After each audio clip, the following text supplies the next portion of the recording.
Why end times? Because the Bible speaks about it. And God knows the history of this world. He knows what is going to happen to planet Earth. And He leads the history of this world towards His goal. And His goal is the coming of His kingdom. And is the coming of Jesus in glory. Imagine it for a minute. That the clouds open up. That the Shekinah Glory of God, covering the holiness of God, will bring Jesus back to planet Earth. That is going to happen. But before that happens, there will be a dark period, the end times on planet Earth. There will be the reign of Antichrist, the beast, the lawless one. There will be a world empire by this brilliant leader. There will be 10 power blocks. Europe, the reunited Europe, which is, as it were, a kind of resurrection of the old Roman Empire around the Mediterranean Sea, with an eastern part and a western part. It's on the rise. You see Africa coming to unity, becoming more and more also trying to be a power on the political bloc. You see the same happen in South America. You see North America. You see China. You see Southeast Asia. Worldwide, you see these big blocks. Ultimately, there will be 10 blocks. And one world leader meeting one another in the world parliament. So it is in a quick development. Jesus talks about it in Matthew 24. And he says there will be painful birth pangs going over the planet. So painful. With wars and cruelties and wrong things. But it will end in the birth of the baby. It will end in the coming of the kingdom. Now today you read in your newspapers about the upheaval in the Arab nations. And you see how old regimes are toppled over and new regimes are coming up. Brothers and sisters, I fear that's not good news, neither for Christians nor for Jews. These old dictators subdued these extremist Muslim forces who tried to topple them over. So for their own sake, they kept them under their thumb.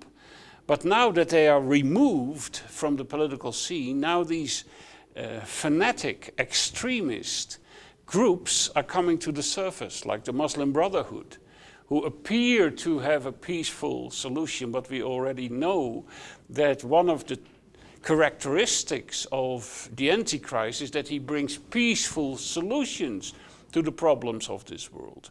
So when these new powers come up in the Middle East, they will immediately go against Israel. The Bible speaks of about at least 5 more wars coming to the Middle East. The Bible speaks in Isaiah 17 that one day Damascus, the city of Syria, will be totally destroyed. That has never happened so far.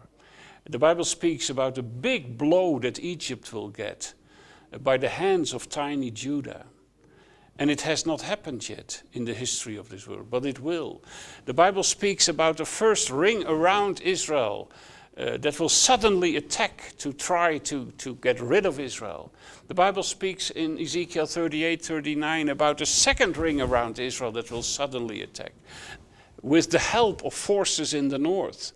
The Bible speaks of many more things, how one day all the nations of the world will go after Jerusalem to get it finally out of the way. When this power of Antichrist develops and he comes in full control, there are only 2 problems left in the world, and that is Israel, and that are these Bible-believing Christians, and he will try to deal with them. But these things that are happening, and you see the first pictures already, the developments that will lead to the next explosion. Although all of that is happening and although all of that is frightening, it's a great comfort that God already spoke about it in the Bible. So don't look at all these things as they are. Don't fear. Don't shy away. Understand I'm a privileged person because I'm a Christian, because I can read my Bible, because I know that God is in control Yes, these things must happen, and I do not understand why. But apparently, this is part of his big plan. This is a last effort that the powers of darkness will take to bring in their worldwide dominion. But it will be shattered in no time. God is in control. Jesus is coming. And if you know Jesus Christ as your personal Lord and Savior, that will be the happiest day in your life. You will be with him forever and ever and become part on his side as the queen on the side of the king to rule the nations of this earth forever.